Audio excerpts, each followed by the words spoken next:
जय श्री कृष्णा दोस्तों, आज हम आपको एक बहुत ही महत्वपूर्ण कथा सुनाने जा रहे हैं। इस कथा के माध्यम से हम आपको यह बताएंगे कि इस संसार में सबसे बड़ा दान कौन सा होता है, जिसे करने से पूर्ण पुण्य की प्राप्ति होती है, और कैसे हम बुरे लोगों की पहचान कर सकते हैं। दोस्तों, इस कथा के माध्यम से आप जानेंगे कि बुरे लोगों की पहचान कैसे की जा सकती है। तो कृपया आप इस कथा को शुरू से अंत तक ध्यान से सुनिएगा, क्योंकि अधूरा ज्ञान मानव जीवन में अनेक कठिनाइयों का कारण बन सकता है। कथा आरंभ करने से पहले यदि आपने हमारे चैनल को अभी तक सब्सक्राइब नहीं किया है तो जरूर सब्सक्राइब करें, वीडियो को भी लाइक करें और अपने प्रियजनों के साथ भी शेयर करें। कमेंट बॉक्स में लिखिए जय श्री राधे कृष्ण। दोस्तों, एक बार भगवान श्री हरिविष्णु जी और माता लक्ष्मी जी क्षीर सागर में अपने आसन पर बैठे हुए थे। तब भगवान विष्णु जी ने देखा कि माता लक्ष्मी जी किसी गहन सोच में हैं। माता लक्ष्मी जी को गहन सोच में देखकर भगवान विष्णु जी मुस्कुराते हुए बोले, हे देवी, ऐसा प्रतीत होता है कि आज आप किसी गहन विचार में डूबी हुई हैं। आप निसंकोच होकर अपने प्रश्न पूछिए, हम आपके सभी प्रश्नों का समाधान अवश्य करेंगे। भगवान विष्णु जी की बात सुनकर माता लक्ष्मी ने कहा, हे प्रभु, आज मेरे मन में एक जिज्ञासा है। मैं यह जानना चाहती हूं कि इस दुनिया में सबसे बड़ा दान कौन सा है, जिससे पूर्ण पुण्य की प्राप्ति होती है, और बुरे लोगों की पहचान कैसे की जा सकती है। मनुष्य उन लोगों को कैसे पहचान सकते हैं। तब भगवान विष्णु जी ने माता लक्ष्मी जी से कहा, हे देवी, आपने सचमुच मानव जाति के कल्याण हेतु अति महत्वपूर्ण प्रश्न पूछे हैं। यह प्रश्न मनुष्य के जीवन में अत्यंत मूल्यवान है। इसलिए मैं आपको आपके इन प्रश्नों के उत्तर एक महत्वपूर्ण कथा के माध्यम से दूंगा। लेकिन आपको इस कथा को शुरू से लेकर अंत तक ध्यानपूर्वक सुनना होगा। तब माता लक्ष्मी जी ने उत्तर दिया, हे प्रभु, मैं आपको वचन देती हूं कि इस कथा को मैं पूरी श्रद्धा से सुनूंगी और इस कथा का प्रचार समस्त देवलोक में करूंगी। दोस्तों, भगवान श्री हरि विष्णु जी देवी लक्ष्मी से कहते हैं, हे देवी, एक समय की बात है। किसी नगर में एक राजा राज्य करता था। वह राजा बहुत ही बलशाली, वीर और अत्यंत ही बुद्धिमान था। इसके साथ ही वह धर्मपरायण और दयालु भी था। उस राजा की रानी भी संस्कारी और अत्यंत धार्मिक स्वभाव की थी। दोनों पति पत्नी भगवान भोलेनाथ के परम भक्त थे। वे दोनों प्रतिदिन शिव जी के मंदिर में जाकर उनकी पूजा अर्चना किया करते थे। यह उनका प्रतिदिन का नियम था। वह राजा अपने राज्य को धर्मपूर्वक चला रहा था। उसके राज्य में कोई भी व्यक्ति दुखी नहीं रहता था, बल्कि सारी प्रजा सुख और वैभव से संपन्न रहती थी। इसलिए पूरे नगर में हर तरफ खुशियां ही खुशियां बिखरी रहती थीं। वहां के जानवर भी एक दूसरे को कोई हानि नहीं पहुंचाते थे। यहां तक कि एक ही नदी में शेर और बकरी शांतिपूर्वक पानी पीते थे। ऐसे ही दिन बीत रहे थे। राजा की उम्र ढलती जा रही थी और उनके विवाह को भी कई वर्ष बीत चुके थे। लेकिन उस राजा को कोई संतान नहीं थी। हालांकि राजा इस बात को लेकर अधिक चिंता नहीं करते थे। वह निश्चिंत होकर अपनी प्रजा के सुख दुख का ध्यान रखते और प्रजा भी उसे अत्यधिक प्रेम और सम्मान देती थी। एक दिन की बात है, वह राजा हर रोज की तरह अपनी पत्नी के साथ भगवान शिव जी के मंदिर की ओर जा रहे थे। तभी अचानक उसने देखा कि सामने वाले घर में एक स्त्री झाड़ू लगा रही है। राजा और रानी जब उस स्त्री के घर के पास से गुजरे तो वह स्त्री उन्हें देखते ही अपना चेहरा फेरकर तेजी से घर के अंदर चली गई। उस स्त्री का ऐसा व्यवहार देखकर राजा और रानी को बिल्कुल भी अच्छा नहीं लगा। राजा उस समय अपनी रानी के साथ भगवान भोलेनाथ की पूजा करने के लिए मंदिर जा रहा था। इसलिए उसने उस स्त्री से कुछ नहीं कहा और सीधे मंदिर पहुंचकर भगवान शिव जी की पूजा अर्चना की। पूजा के बाद राजा अपनी रानी के साथ वापस महल लौट आया। लेकिन महल पहुंचने के बाद राजा ने अपने एक सैनिक को बुलाया और उसे आदेश दिया कि तुम जाओ और नगर के बाहरी क्षेत्र में रहने वाली उस स्त्री को अपने साथ महल ले आओ।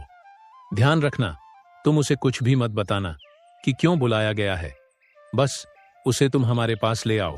भगवान विष्णु जी कथा सुनाते हुए आगे कहते हैं, हे देवी, राजा का आदेश पाते ही वह सैनिक तुरंत ही उस महिला के घर पहुंचता है उस समय महिला का पति भी घर पर नहीं था। फिर वह सैनिक उस स्त्री के घर के दरवाजे को खटखटाने लगता है और कुछ देर बाद वह महिला अपने घर का दरवाजा खोलती है। सामने राजा का सैनिक खड़ा देखकर वह महिला हैरान होती है और पूछती है, क्या हुआ? आप मेरे घर पर क्यों आए हैं? उस महिला की बात सुनकर राजा का वह सैनिक उससे कहता है, चलो मेरे साथ, महाराज ने तुम्हें राजमहल में बुलाया है, उन्हें आपसे कुछ बात पूछनी है। यह सुनकर वह महिला अपने मन में सोचती है, आखिर महाराज का आदेश है, इसे ठुकराया तो नहीं जा सकता, मुझे राज दरबार में जाना ही होगा। उसके बाद वह सैनिक उस स्त्री को अपने साथ लेकर राजमहल पहुंच गया। महल में पहुंचकर वह महिला राजा को प्रणाम करती है और कहती है, हे महाराज, आपने मुझे अचानक यहां राजमहल में क्यों बुलाया है? क्या मुझसे कोई गलती हो गई है?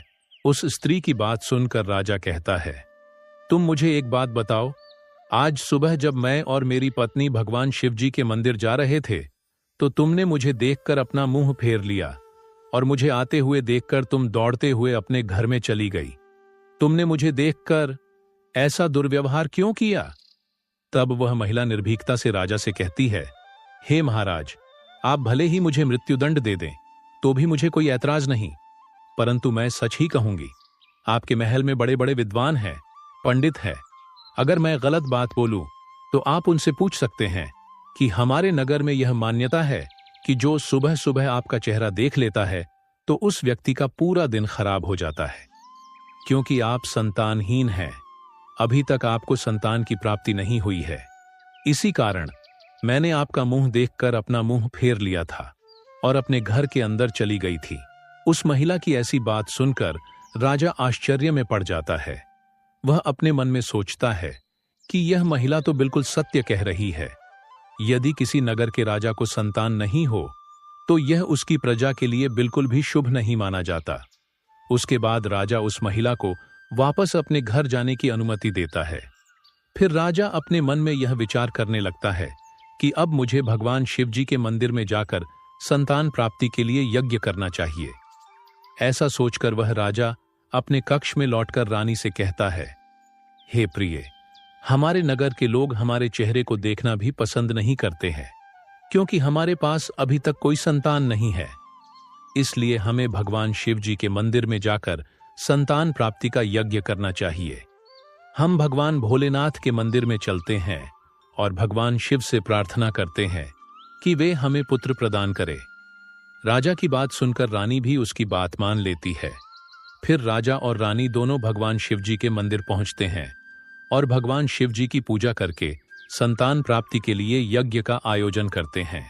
भगवान विष्णु जी कथा सुनाते हुए आगे कहते हैं, हे देवी, पुत्र प्राप्ति के लिए राजा और रानी ने यज्ञ का आयोजन किया, लेकिन यज्ञ संपन्न होने के बाद भी उन्हें संतान की प्राप्ति नहीं हुई। यज्ञ के निष्फल होने से राजा अत्यंत निराश हो गया। यज्ञ का आयोजन करने वाले पंडित जी भी सोच में पड़ गए। पंडित जी ने मन ही मन सोचा, अब तक जितने भी यज्ञ मैंने किए हैं उनमें से कोई भी यज्ञ आज तक विफल नहीं हुआ है।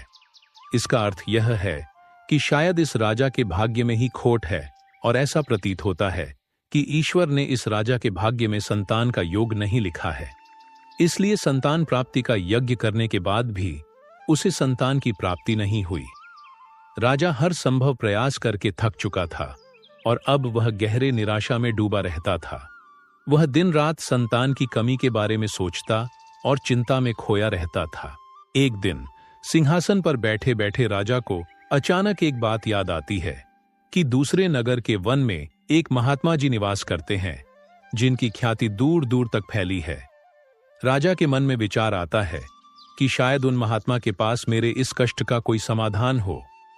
अगर मैं उनके पास जाऊं तो संभवतः वे मुझे पुत्र प्राप्ति का कोई उपाय बता सकें। मुझे उनके पास जाना चाहिए। अपने मन में यह निर्णय लेकर राजा तुरंत अपनी रानी के पास जाता है और उससे कहता है, हे प्रिय, दूसरे नगर के वन में एक महान तपस्वी और ज्ञानी महात्मा जी रहते हैं। मुझे लगता है कि हमें उनके पास जाना चाहिए। हो सकता है कि वे हमें पुत्र प्राप्ति का कोई मार्ग सुझा दें। फिर रानी भी राजा की इस बात से सहमत हो गई।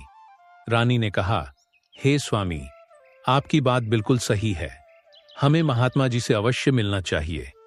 रानी की सहमति पाकर राजा और रानी दोनों ने एक रथ में बैठकर महात्मा जी के दर्शन के लिए दूसरे वन की ओर प्रस्थान किया। कुछ समय के बाद वे दोनों वन में पहुंच गए। रथ से उतरकर राजा और रानी दोनों जंगल के भीतर जाने लगे। ऊंचे नीचे रास्तों से गुजरते हुए वे महात्मा के आश्रम की ओर बढ़ने लगे। भगवान विष्णु जी कथा सुनाते हुए आगे कहते हैं, हे देवी। फिर राजा और रानी वन के भीतर महात्मा जी की कुटिया के पास पहुंच जाते हैं। वहां वे देखते हैं कि महात्मा जी एक विशाल वृक्ष के नीचे ध्यानमग्न होकर साधना में लीन है। यह दृश्य देखकर राजा और रानी कुछ देर तक खामोशी से खड़े रह जाते हैं ताकि महात्मा जी की साधना में कोई विघ्न न आए। दोनों हाथ जोड़कर विनम्रतापूर्वक महात्मा जी के सामने खड़े रहते हैं। कुछ समय बाद महात्मा जी अपनी साधना से बाहर आते हैं और अपनी आंखें खोलते हैं। तब वे देखते हैं कि राजा और रानी उनके सामने अपने दोनों हाथों को जोड़कर खड़े हुए हैं। वे महात्मा जी उस राजा को अच्छी तरह से जानते भी थे, इसलिए वे राजा को देखते ही पहचान लेते हैं और राजा से मुस्कुराते हुए कहते हैं, हे राजन, आज आप यूं अचानक से हमारे पास किस प्रयोजन से पधारे हैं? तब राजा ने नम्रता से महात्मा जी को प्रणाम किया और अपनी व्यथा महात्मा जी को कह सुनाई। उसने बताया कि कैसे उन्होंने पुत्र प्राप्ति के लिए यज्ञ किया, परंतु सभी प्रयास व्यर्थ गए। यह सब सुनने के बाद महात्मा जी कुछ क्षणों के लिए मौन हो गए और अपनी आंखें बंद कर लीं। वे ध्यानस्थ होकर राजा के जीवन की घटनाओं का आंतरिक दृष्टि से अवलोकन करने लगे। कुछ समय बाद महात्मा जी ने अपनी आंखें खोलीं और गंभीर स्वर में बोले, राजन, मैंने आपके जीवन का एक ऐसा सत्य देखा है जिसे सुनकर आपको कष्ट हो सकता है। आपके पिछले जन्म में किए गए एक पाप का फल इस जन्म में आपके भाग्य पर भारी पड़ा है। आपने पिछले जन्म में एक ऐसा घोर पाप किया था जिसके परिणाम स्वरूप इस जीवन में आपके भाग्य में संतान प्राप्ति का योग नहीं है। इसी कारण से आपके सभी प्रयास निष्फल हो रहे हैं। भगवान विष्णु जी कथा सुनाते हुए आगे कहते हैं, हे देवी। महात्मा जी की बातें सुनकर राजा उनके चरणों में गिर पड़ा और विनती करते हुए बोला, हे महात्मन, कृपा करके आप ऐसा मत कहिए। आप ही हमारे दुख को हरने का कोई उपाय सुझाइए। राजा की यह व्याकुलता देखकर महात्मा जी ने उसे सहारा देकर अपने चरणों से उठाया और बोले, हे राजन, इतनी अधीरता आपको बिल्कुल भी शोभा नहीं देती। मैं अभी आपको आपके इस कष्ट का निवारण करने का उपाय बताता हूं, जिसे करने के बाद आपको अवश्य ही पुत्र की प्राप्ति होगी। इतना कहकर वे महात्मा जी अपनी कुटिया के भीतर जाते हैं और थोड़ी देर के बाद हाथ में एक कटोरी में खीर लेकर बाहर आ जाते हैं। उन्होंने वो खीर राजा को देते हुए कहा, राजन, महल पहुंचकर आप और रानी साहिबा दोनों ही स्नानादि के बाद इस खीर को प्रसाद के रूप में ग्रहण करें। ऐसा करने से आपको निश्चित ही पुत्र की प्राप्ति होगी। परंतु राजन, आप मेरी एक बात याद रखना, इस पुत्र की आयु मात्र 20 वर्ष की ही होगी। जिस दिन आपके पुत्र की आयु 20 वर्ष की होगी, उसी दिन उसकी मृत्यु हो जाएगी। महात्मा जी की इस बात को सुनकर राजा गहरी सोच में डूब गया। वह अपने मन में सोचने लगा, चलो 20 वर्ष के लिए ही सही, परंतु इस संतानहीनता का कलंक तो मिट जाएगा, हमें संतान का सुख तो मिलेगा। राजा ने मन ही मन इस बात को स्वीकार कर लिया और महात्मा जी से निवेदन किया, हे महात्मन, आपका आशीर्वाद और मार्गदर्शन स्वीकार है, कृपा करके हमें यह अवसर दे। महात्मा जी ने मुस्कुराते हुए राजा को आशीर्वाद दिया। राजा और रानी ने महात्मा जी को प्रणाम किया, उनकी चरण वंदना की और विनम्रतापूर्वक आभार व्यक्त किया। इसके बाद राजा और रानी अपने रथ में बैठकर महल की ओर लौट चले। इसके बाद महल पहुंचकर राजा और रानी स्नान आदि कर भगवान भोलेनाथ जी का प्रसाद मानते हुए श्रद्धा से उस खीर को ग्रहण करते हैं। उसके कुछ ही दिनों बाद रानी गर्भवती हो जाती है, जिससे रानी बहुत ही प्रसन्न हो जाती है। जब राजा ने यह शुभ समाचार सुना तो वह भी खुशी से झूम उठा। संतान प्राप्ति का यह सुखद समाचार सुनने के बाद राजा ने महात्मा जी के प्रति अपनी कृतज्ञता प्रकट करने का निश्चय किया। राजा अपने रथ में ढेर सारे फल, फूल, वस्त्र और अन्य भेंट सामग्रियां रखकर वन में महात्मा जी की कुटिया की ओर चल पड़ा। कुटिया के निकट पहुंचकर राजा ने अपने रथ को रोक दिया और विनम्र भाव से नीचे उतरकर महात्मा जी के पास पहुंचा। महात्मा जी ध्यानमग्न बैठे थे। राजा ने उनके पास जाकर सभी वस्त्र, फल, फूल उन्हें समर्पित किए और गहरे आदर के साथ प्रणाम करते हुए कहा, हे महात्मन, आपकी ही कृपा से हमें संतान प्राप्ति का सुख प्राप्त होने जा रहा है, इसलिए आप मेरी यह तुच्छ सी भेंट कृपा कर स्वीकार करें। महात्मा जी राजा की विनम्रता और कृतज्ञता से अत्यंत प्रसन्न हुए। उन्होंने राजा की भेंट को स्वीकार कर उसे आशीर्वाद दिया और कहा, राजन, तुम्हारी भक्ति और संकल्प ने ही तुम्हारे जीवन को फलवंत किया है। तुम्हारे हृदय में जो प्रेम और श्रद्धा है वह अनमोल है। जाओ, तुम्हारी संतान गुणवान और धर्मनिष्ठ हो। उसके बाद राजा ने महात्मा जी का आशीर्वाद पाकर उनसे विदा ली और अपने रथ में बैठकर वापस अपने महल की ओर प्रस्थान करते हैं। महल लौटकर राजा बहुत ही खुशियां मनाता है। भगवान विष्णु जी कथा सुनाते हुए आगे कहते हैं, हे देवी, ऐसे ही दिन बीत रहे थे। आखिरकार वह शुभ दिन आया जब राजा के यहां एक पुत्र का जन्म हुआ। पुत्र के जन्म से जैसे महल में खुशियों की बयार बहने लगी। राजा ने पुत्र प्राप्ति की खुशी में पूरे नगर में उत्सव का आयोजन किया। महल को फूलों और रंग बिरंगी रोशनियों से सजाया गया और प्रजा के बीच मिठाइयां बांटी गई। पूरे नगर में हर्षोल्लास का माहौल छा गया था। राजा ने अपने पुत्र का नाम शौर्यवीर रखा। शौर्यवीर अपने पिता के ही गुणों का प्रतीक बनते हुए बड़ा होने लगा। वह अपने पिता की तरह ही धर्मनिष्ठ, आत्मानुरागी और परमेश्वर का अनन्य भक्त था। समय के साथ उसकी बुद्धिमत्ता, शौर्य और भक्ति के गुण प्रकट होने लगे, जिससे राजा का हृदय गर्व से भर उठता। शौर्यवीर के गुणों और आचरण को देखकर सभी आश्वस्त थे कि वह एक दिन अपने पिता की तरह महान राजा बनेगा। जैसे जैसे समय बीता, राजा का हृदय गर्व और खुशी से भरता गया। संतान सुख की प्राप्ति ने उसकी सभी चिंताओं को मानो हर लिया था और वह अपने पुत्र में संपूर्ण संसार का आनंद खोजने लगा। वह राजा पुत्र के प्रति अपने स्नेह में इतना डूब गया कि वह यह महत्वपूर्ण बात भी भूल बैठा कि उसके पुत्र की आयु मात्र 20 वर्ष तक की है। भगवान विष्णु जी कथा सुनाते हुए आगे कहते हैं, हे देवी, फिर एक दिन जब उस राजा को यह बात याद आती है कि उसके पुत्र शौर्यवीर की आयु मात्र 20 वर्ष की ही है, इसलिए जब राजा के पुत्र शौर्यवीर की आयु 15 वर्ष हो जाती है, तब वह राजा दिन रात पुत्र के भविष्य को लेकर व्याकुल रहने लगा। इस बीच एक अन्य नगर में एक महापराक्रमी राजा का राज्य था। उस राजा की एकमात्र पुत्री थी, जो अपनी सुंदरता और दयालुता के लिए प्रसिद्ध थी। वह देखने में ऐसी लगती थी मानो स्वर्ग की अप्सरा स्वयं धरती पर उतर आई हो। वह बहुत ही दानी स्वभाव की थी, क्योंकि उसने अपने माता पिता से धर्म और संस्कारों की शिक्षा ली थी। इसलिए उसका हृदय करुणा और उदारता से भरा हुआ था।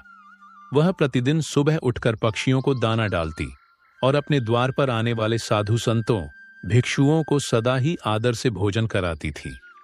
कोई भी भूखा उसके द्वार से खाली हाथ नहीं लौटता था। ऐसे ही दिन बीत रहे थे। उस राजा की पुत्री भी अपने गुणों के साथ बड़ी हो रही थी।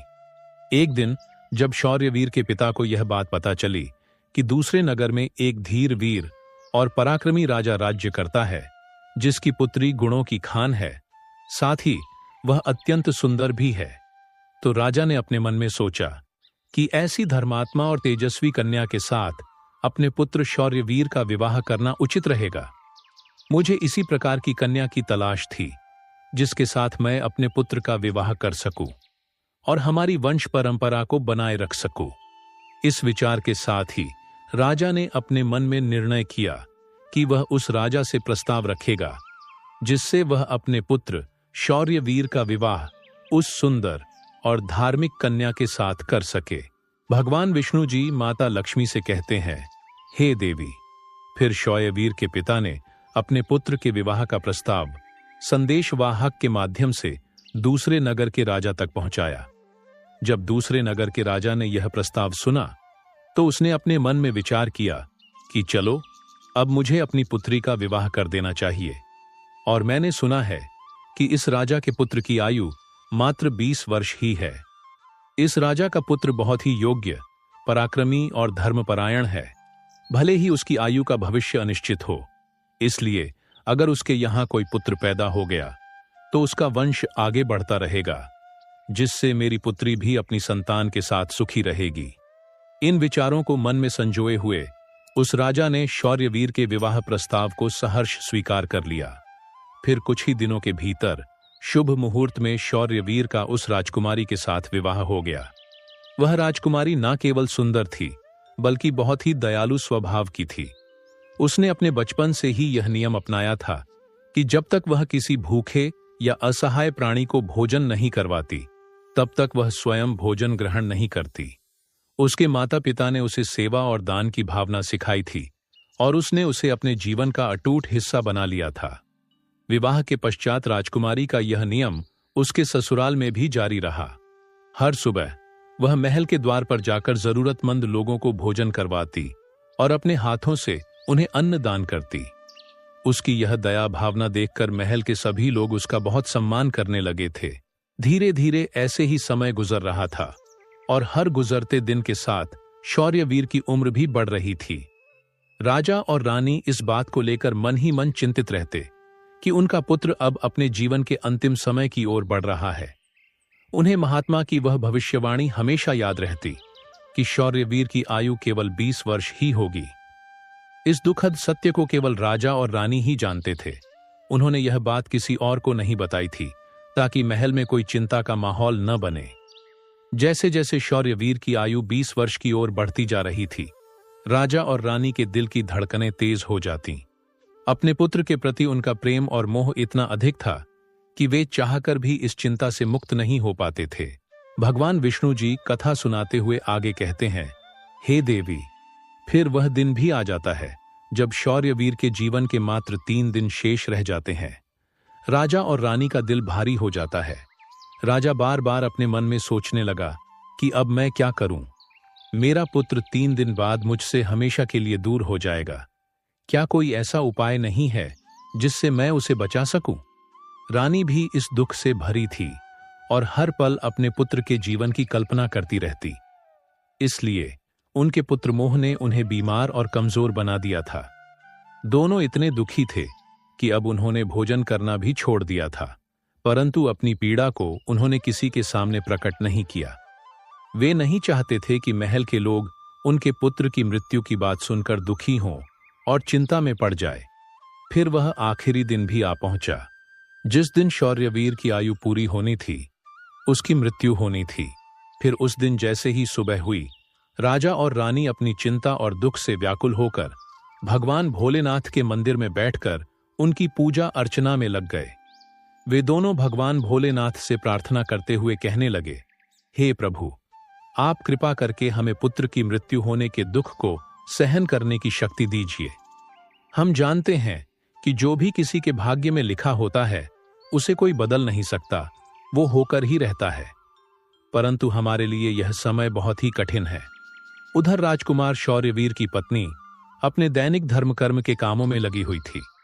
हर दिन की तरह वह भूखे गरीबों और निर्धनों को भोजन करा रही थी, पक्षियों को दाना डाल रही थी और जरूरतमंदों की सहायता में लगी थी। उसे अपने पति की आयु के बारे में कुछ भी पता नहीं था, इसलिए वह निश्चिंत होकर अपने कार्यों में मग्न थी।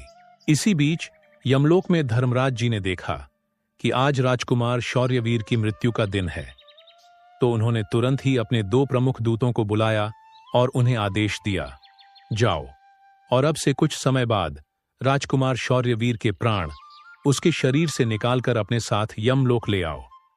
परंतु ध्यान रहे कि उसकी मृत्यु एक विशेष कारण से होनी है। उसकी मृत्यु एक सांड द्वारा उसे पीछे से ठोकर मारने से ही होगी। जब वह सांड राजकुमार शौर्यवीर को पीछे से ठोकर मारेगा, तभी उसके प्राण हमारे पास आ सकेंगे। इसके लिए तुम दोनों एक सांड के पास जाकर उसे राजकुमार शौर्यवीर की मृत्यु के लिए प्रेरित करो। धर्मराज के आदेशानुसार वे दोनों दूत यमलोक से धरती पर जाने के लिए तत्पर हो गए। भगवान विष्णु जी माता लक्ष्मी से कहते हैं, हे देवी। वे दोनों यमदूत राजकुमार शौर्यवीर के प्राण लेने के लिए आकाश मार्ग से होते हुए पृथ्वी लोक पहुंच जाते हैं। दूसरी ओर धर्मराज की माया के प्रभाव से एक सांड ने अपने मन में सोचा कि आज मुझे राजमहल के सुंदर बगीचे में प्रवेश करना चाहिए और वहां घूमना चाहिए। मुझे देखना चाहिए कि राजमहल का बगीचा कैसा है। फिर बिना किसी रुकावट के वह सांड धीरे धीरे चलते हुए महल के बगीचे में जा पहुंचा। संयोग से यह वही बगीचा था जहां राजकुमार शौर्यवीर प्रतिदिन टहलने के लिए आते थे। धर्मराज की माया से प्रेरित वह सांड जैसे ही बगीचे में प्रवेश करता है तो वहां जाकर वह घास चरने और इधर उधर घूमने लगता है। उसी समय धर्मराज जी के दो दूत राजमहल के बगीचे के द्वार के पास खड़े हो गए। वे दोनों बगीचे के भीतर की गतिविधियों पर नजर बनाए रखते हैं। कुछ समय बाद राजकुमार शौर्यवीर उस बगीचे में टहलने के लिए आता है। राजकुमार शौर्यवीर को सांड के वहां होने का एहसास नहीं था और वो अपने विचारों में खोए हुए बगीचे में टहलने लगता है। तब वे दोनों यमदूत अपने मन में सोचते हैं, अब बस थोड़ी ही देर में राजकुमार शौर्यवीर की आयु समाप्त होने का समय निकट आ जाएगा। हमें इंतजार है उस पल का जब यह सांड राजकुमार को ठोकर मारेगा, तब हम उसके प्राण लेकर यमलोक लौट जाएंगे। जब वे दोनों दूत यह विचार कर रहे थे कि तभी क्या होता है कि एक अन्य नगर में एक निर्धन ब्राह्मण रहता था। उस ब्राह्मण की एक पुत्री थी जिसका समय रहते उसने विवाह कर दिया था, लेकिन दुर्भाग्य से उसकी बेटी का पति एक दुष्ट प्रवृत्ति का व्यक्ति था जो बहुत ही मदिरापान करता था, जुआ खेलता था और पराई स्त्रियों के साथ संबंध बनाता था। यही नहीं, वह अपनी पत्नी को नशे में धुत होकर अक्सर मारता पीटता था और उसे घर से निकालना चाहता था। उसकी इस आदत के कारण गरीब ब्राह्मण की बेटी बहुत ही दुखी और पीड़ित रहने लगी थी। लेकिन वह गरीब ब्राह्मण की बेटी जब अपने पति के साथ कुछ समय तक रही, तब एक दिन वह गर्भवती हो जाती है। इसलिए एक दिन उसने अपने पति की मारपीट से तंग आकर उसे छोड़कर वो अपने पिता के घर अपने मायके में आ जाती है। वह आंसुओं से भरी आंखों के साथ अपने पिता से कहती है, पिताजी, आज के बाद मैं अपने पति के साथ नहीं रह सकती, क्योंकि वह मुझे रोज मारता पीटता है और बुरी तरह से अपमानित करता है, और मैं उसके इस व्यवहार से तंग आकर उसको छोड़कर मायके चली आई हूं। मुझे क्षमा कर दीजिए, पर अब मैं अपने मायके में ही रहना चाहती हूं। उसका पिता अब बहुत ही वृद्ध हो चुका था और अब उसकी कमाई का कोई ठोस साधन नहीं था, जिसके कारण उसे प्रतिदिन नगर के विभिन्न घरों में जाकर भिक्षा मांगनी पड़ती थी ताकि वह किसी प्रकार अपने और अपने परिवार का पेट भर सके। भगवान विष्णु जी कथा सुनाते हुए आगे कहते हैं, हे देवी, जब उसकी बेटी का गर्भकाल पूरा हुआ तो उसने एक सुंदर पुत्र को जन्म दिया, लेकिन जन्म देने के बाद उसे बहुत तेज भूख लगने लगी। उसे भोजन की आवश्यकता थी। प्रसव के बाद भूख कई गुना बढ़ जाती है, इसलिए वह अपने पिता से भोजन मांगने लगी। दुर्भाग्यवश उसके पिता सुबह से ही भिक्षा के लिए नगर नगर गए हुए थे, परंतु रोज रोज भिक्षा मांगने के कारण उस दिन किसी ने उसे भिक्षा नहीं दी थी। भगवान विष्णु जी कथा सुनाते हुए आगे कहते हैं, हे देवी, गरीबी किसी भी मनुष्य के लिए एक सबसे बड़ा अभिशाप है और यह उसके आत्मसम्मान और अस्तित्व के लिए अत्यंत पीड़ादायक होती है। उधर उस गरीब ब्राह्मण को किसी ने भी भोजन नहीं दिया, इसलिए वह खाली हाथ ही घर वापस लौट आता है। इधर उसकी पुत्री भूख से बहुत ही व्याकुल हो रही थी। जब वृद्ध ब्राह्मण निराश होकर खाली हाथ घर लौटा और उसकी बेटी ने उसे बिना भोजन के आते देखा, तो वह दुखी होकर रोते हुए अपने पिता से बोली, पिताजी, अब मुझसे भूख सहन नहीं होती। पूरे 3 दिन बीत चुके हैं और मैंने भोजन का एक भी कण नहीं खाया है। अब तो ऐसा लगता है कि भूख के कारण मेरे प्राण ही निकल जाएंगे। लेकिन अगर आपको कुछ भिक्षा में मिला हो तो मुझे खाने को दे दीजिए, नहीं तो मेरे प्राण निकल जाएंगे। तब उसका वृद्ध पिता अपनी बेटी को सांत्वना देते हुए कहता है, पुत्री, मैं कुछ ही देर में लौटूंगा। मैं अब दूसरे नगर में जाऊंगा और वहां के राजा के महल के द्वार पर जाकर भिक्षा मांगूंगा। अगर वहां से मुझे कुछ भी मिल जाता है तो तुरंत तुम्हारे लिए लेकर आऊंगा। अपनी बेटी से यह कहकर वृद्ध ब्राह्मण वहां से निकल पड़ा। इधर राजकुमार शौर्यवीर की पत्नी, जो कि रोजाना गरीबों को भोजन करवाती थी, उस दिन उस नगर के राजा और रानी दोनों अत्यधिक बीमार पड़ गए थे, क्योंकि पुत्र मोह के कारण वे बहुत ही चिंतित थे और शौर्यवीर की पत्नी उनके कक्ष में थी। इसलिए आज उसने गरीबों को भोजन नहीं करवाया था, परंतु उसने अपने पति के लिए भोजन बनाया था और भोजन की थाल सजाकर रख दी थी कि जब उसका पति बगीचे से लौटेगा तो वह उसे भोजन कराएगी।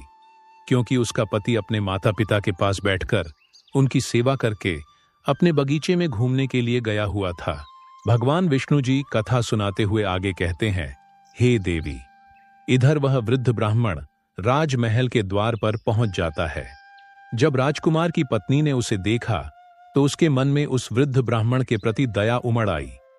उसके बाद वह वृद्ध ब्राह्मण उस राजकुमार की पत्नी की तरफ देखकर विनम्रता से उससे कहता है, हे पुत्री, यदि मुझे इसमें से कुछ भोजन मिल जाए तो तुम्हारा बड़ा ही उपकार होगा। राजकुमार की पत्नी को उस ब्राह्मण की बात सुनकर उस पर बहुत दया आई। उसने सोचा, यह तो कोई गरीब ब्राह्मण है जो भूखा है और मुझसे कुछ भोजन मांग रहा है। यह सोचकर राजकुमारी की पत्नी उसे भोजन देने के लिए तैयार हो गई। लेकिन अचानक वह अपने मन में सोचने लगती है कि यह भोजन तो मैंने अपने पति के लिए बनाया है। अगर मैं इसे यह भोजन दे दूंगी तो मेरे पति क्या खाएंगे?